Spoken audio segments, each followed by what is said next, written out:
Who were you before you were born? Have you ever watched a newborn sleep? Not just with your eyes, but with your whole being? Their tiny chest rising and falling. Their fingers twitching like they still remember another world. You were once like that. And maybe, just maybe, you still are. Most people think a child enters the world empty, a blank slate, waiting to be filled by parents, teachers, and life. So we rush in with books, lessons, rules, believing we must shape them, guide them, protect them from everything they don't yet know. But then something strange happens. The child knows things. They smile in their sleep. They respond to music they've never heard. Sometimes they look at you like they see you, deeply, beyond your face, beyond your name. And in those moments, you start to wonder, what if this child didn't come to be taught, but to remind us of something we've forgotten? Buddhism teaches that we are not born as empty cups, but as rivers continuing a journey. The child may not speak, but their being carries echoes of something far older than words of karma, of intention, of lives unfolding across lifetimes. This isn't just parenting. This is a sacred encounter. And maybe, just maybe, it's you who is being reawakened. So, who were you before you were born? And how much of that self still lives in your quiet moments? If this made something stir inside you, something you can't quite name, if something in this video stirred a memory, a feeling, a sense of déjà vu, stay with it a little longer. Let the heart linger. Have you ever felt like you'd lived a moment before? Share it below. Your story might be exactly what someone else needs to hear today. And if this path speaks to you, you're welcome to walk it with us gently, one breath, one insight at a time. Part 1. Karma and Reflection in Parenting. Sometimes, life sends us the greatest teachers disguised as our own children. We often believe we raise our kids, mold them into who they become. But from a deeper, more spiritual perspective, what if they were sent to raise us? In Buddhism, parent-child relationships are never random. They are karmic bonds, threads from past lives returning to help us resolve what was once left undone. Every smile, every conflict, every challenge with a child may not be an accident, but a calling. You see, your child is not just a little person you're trying to fix. They are a mirror showing you the parts of yourself you forgot, avoided, or buried. Is your child often stubborn? Maybe that's your own rigidity echoing back at you. Is your child withdrawn or anxious? Perhaps it's an old wound you haven't yet healed. And this isn't meant to bring shame or guilt. In fact, it's the opposite. This mirror exists to liberate you from blame, from unconscious cycles, from patterns you never knew you carried. I remember a mother once shared with me. Her daughter's sensitivity overwhelmed her. She wanted her child to be stronger, tougher. But one day, she realized her daughter wasn't weak. She was simply refusing to carry the emotional armor her mother had worn for decades. That child became her greatest teacher, reminding her that vulnerability is strength. Parenting, when seen through the lens of karma, becomes less about control and more about compassion. It becomes a sacred opportunity to heal not just one life, but generations. So, the next time you feel triggered, exhausted, or unsure, pause for a moment. Ask yourself gently, what is my child trying to awaken in me? Because sometimes, the soul that chose to return as your child came not to learn from you, but to help you remember who you truly are. This is just one way karma weaves through the tapestry of parenting. If this truth touched something inside you, imagine what the next insight might reveal. Stay with us on this journey of healing and awakening, one breath, one story at a time. Part 2. Awareness versus reaction. Have you ever looked into your child's eyes and seen more than just a child?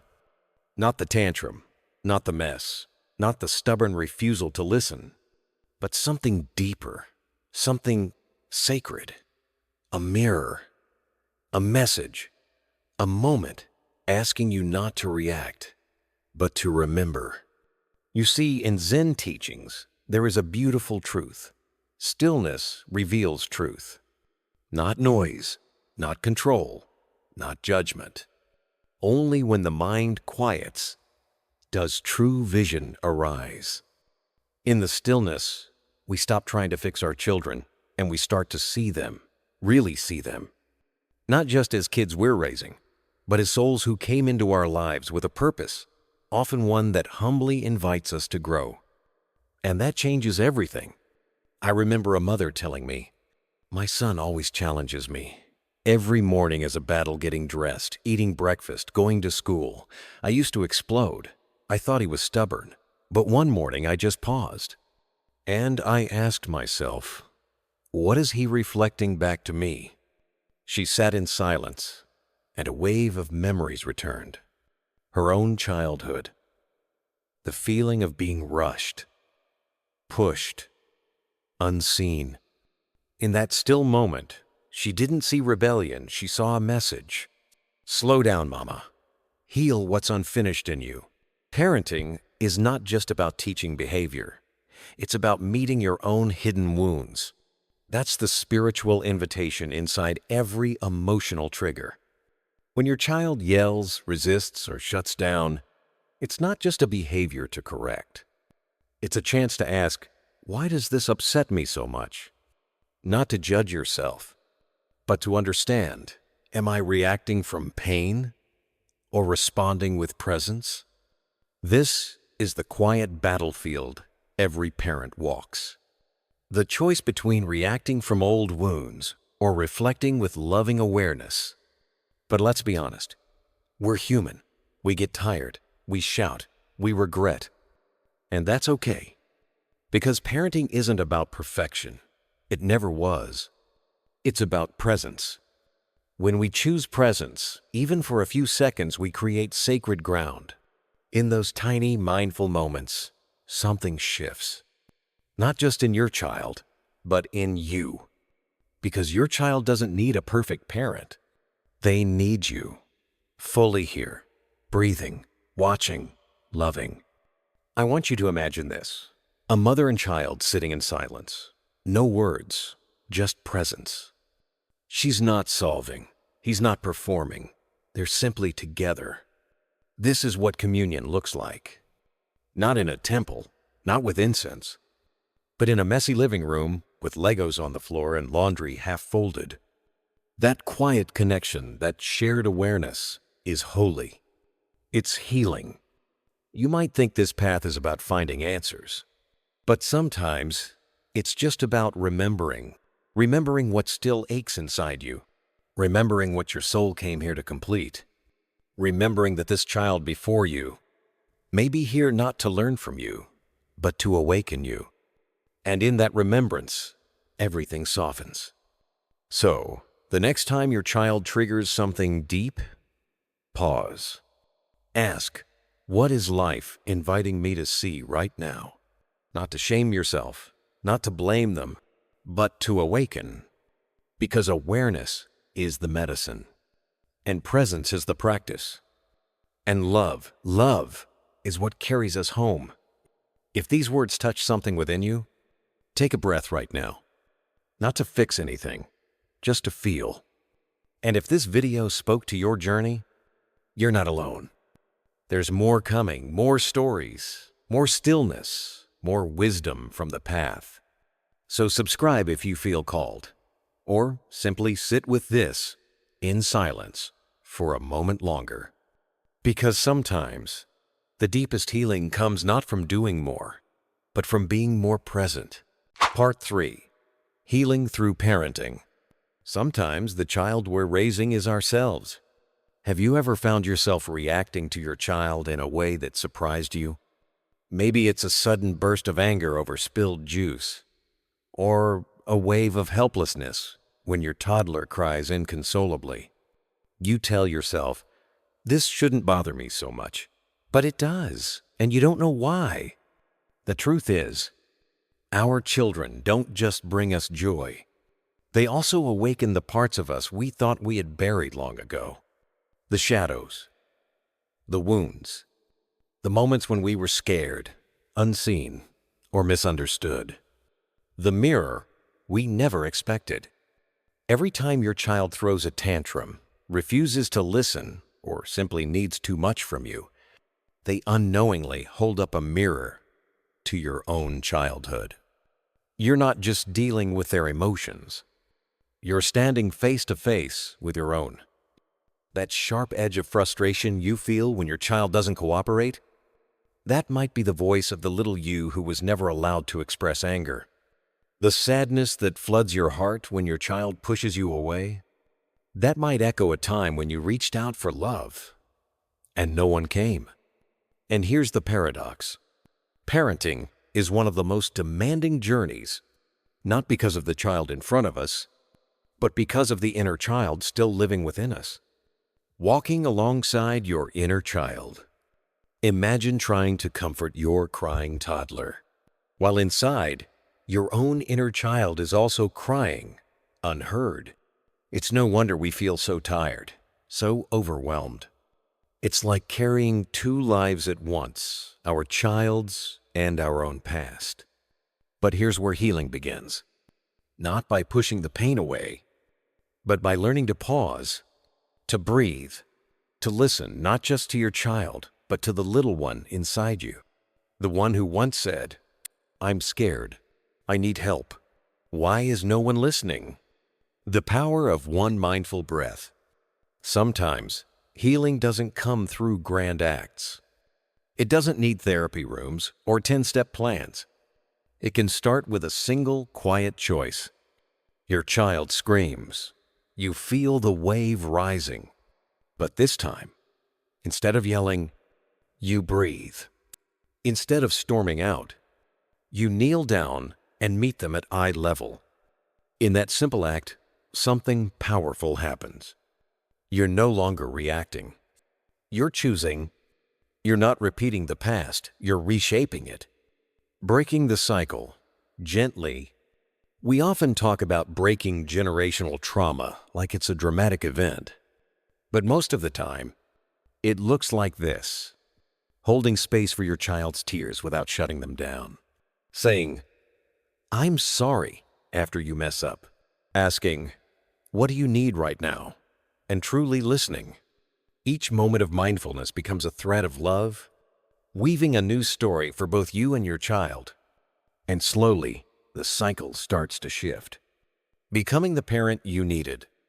Healing through parenting isn't just about your child. It's about becoming the adult you always longed for. What did you need as a child? Someone patient?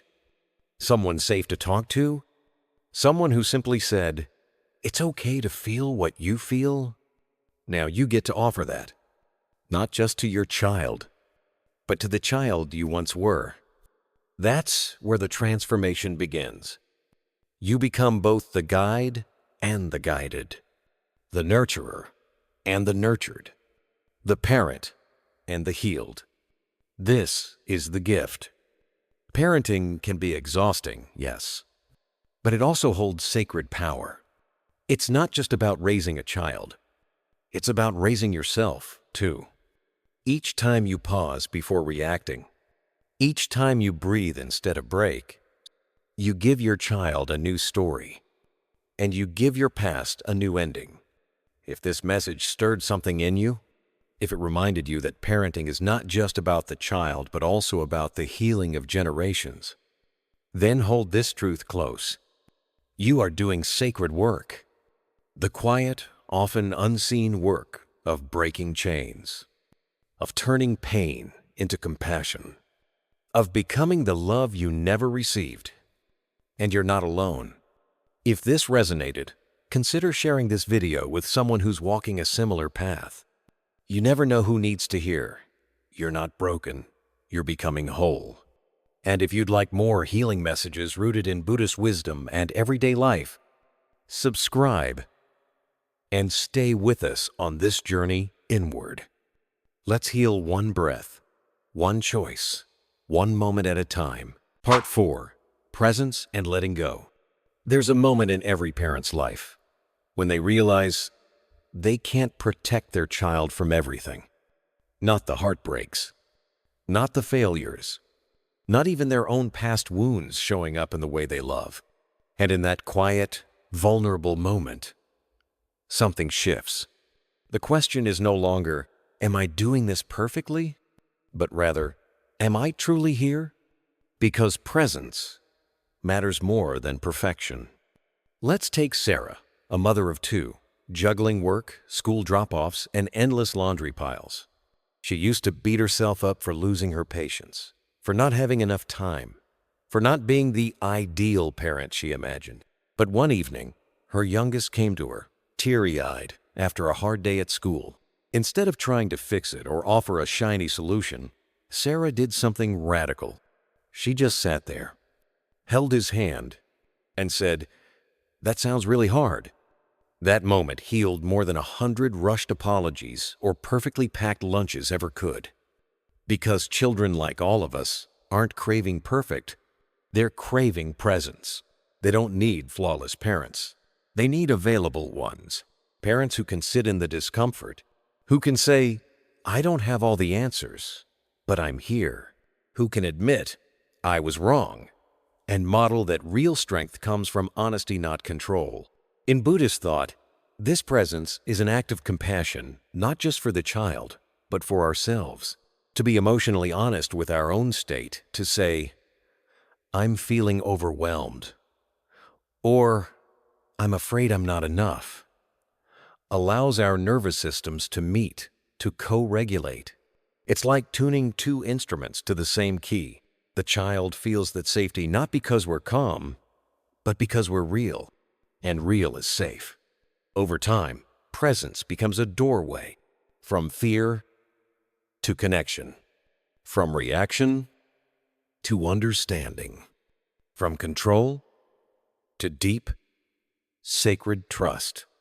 And that trust leads us to one of the hardest yet most beautiful parts of parenting: letting go. Not the kind of letting go that walks away or gives up, but the kind of letting go that honors the child's becoming. Because parenting, at its most awakened form, is a slow, sacred practice of release. We don't own our children. We accompany them, for a time, with open palms. And when the moment comes, we loosen our grip, not out of indifference, but out of love. True love doesn't cling. It trusts. But let's be honest, that trust is terrifying. It's easy to confuse attachment with care, to believe that our control is love, that our guidance should be their compass forever. But often, attachment masks fear. Fear that they'll suffer if we don't shield them. Fear that we'll lose our role if we let them grow. Fear that we're no longer needed. But Buddhist wisdom teaches, love that holds too tightly becomes suffering. Love that lets go becomes freedom. When we let go not from neglect, but from trust, we allow our children to walk their own path, even if it looks different than ours, even if it terrifies us, even if it breaks every plan we imagined for their future, because they aren't here to fulfill our story. They're here to write their own. And just maybe, our greatest legacy is not what we teach them, but how deeply we trust them. So, the next time you feel like you're failing as a parent, ask yourself not, "Did I do it all right?" but "Was I truly here? Did I meet them with my heart? Did I sit with them in their sorrow? Did I trust their unfolding even when it was hard?" Because presence is enough. And letting go, that might just be the highest form of love. Which part of this message touched you the most? Was it the shift from fixing to feeling? The idea that presence heals deeper than perfection? Or the quiet courage of letting go? Leave a comment below and let your story be part of this healing space. If this message brought peace to your heart, please like and share it with someone who needs to hear it. And remember to subscribe. This journey of mindful parenting, healing, and inner peace continues every week. You're not alone. We're walking this path together. Conclusion, completion, release, and legacy. There comes a moment quiet, almost imperceptible, when a parent realizes their child was never truly theirs to keep. They were only ever passing through, like a breeze that touches your skin and leaves behind a memory. Children arrive not as blank slates for us to shape, but as sacred mirrors reflecting our hidden wounds, echoing our silent longings, revealing both our beauty and our unfinished lessons. They come to challenge, to soften, to complete a cycle long begun before either of you arrived in this life. And then they begin to pull away, not out of cruelty, but out of purpose. As they walk their own path, physically, emotionally, or spiritually, what remains is not emptiness, but transformation. You start to understand the role of a parent was never to own, but to offer. You were not the sculptor, but the soil, not the sun, but the silent root holding the tree upright during storms. When the time comes for release, grief may surface like a tide, but alongside it arises something softer: gratitude. Gratitude for the karma that brought this soul to you.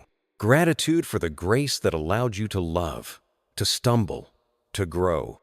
Because in the end, parenting is not about raising a child. It's about being raised by the experience of parenting. It sculpts the adult, reopens ancient wounds, demands truth, and invites presence, not perfection. The truth is, your child was always your teacher, your mirror, your path home. So if you're holding on to guilt or longing or questions you never got to ask, breathe. Your awakening is unfolding, one moment at a time. And sometimes, love doesn't look like holding on. It looks like bowing deeply and letting go with grace. If this reminded you of someone, perhaps your own child or your parents, maybe this is the moment to send them this video, or to sit quietly and thank them in your heart.